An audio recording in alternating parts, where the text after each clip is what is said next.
Pasintabi po sa mga kumakain, ipinasara ang isang kainan sa Katarman, Northern Samar dahil sa social media post ng isang customer na nakabili roon ng fried chicken na may uod. Nakatutok si Alan Domingo ng GMA Regional TV. Marumi ang paligid. Nagkalat ang mga basura. At ang freezer nanlilimahid. Yan ang tumambad sa mga autoridad sa kanilang pagbisita sa isang kainan sa Katarman, Northern Samar. Ininspeksyon ng mga autoridad ang kainan dahil sa social media post ng isang customer na nakabili roon ng fried chicken na may uod. Ayon sa Meat Control Officer, may paglabag sa sanitary and meat handling guidelines ang tindahan. Agad itong ipinasara. Damo sunod mga factors kay nano nga nahinabuin sugad sa siton. Una is poor food handling practices.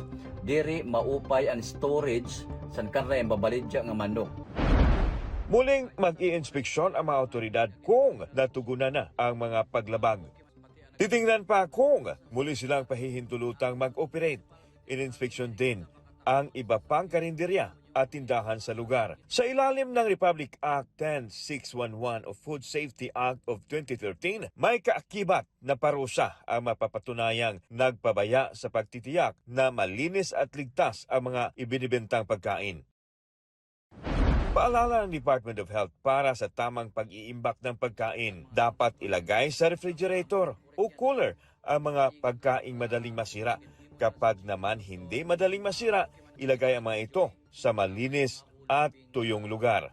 Tandaan din ang FIFO o First In, First Out sa pagluluto ng pagkain. Bantayan ang expiration date at ilagay sa ref ang natirang pagkain at muling initin bago kainin. Para sa GMA Regional TV at GMA Integrated News, Alan Domingo, nakatutok 24 oras.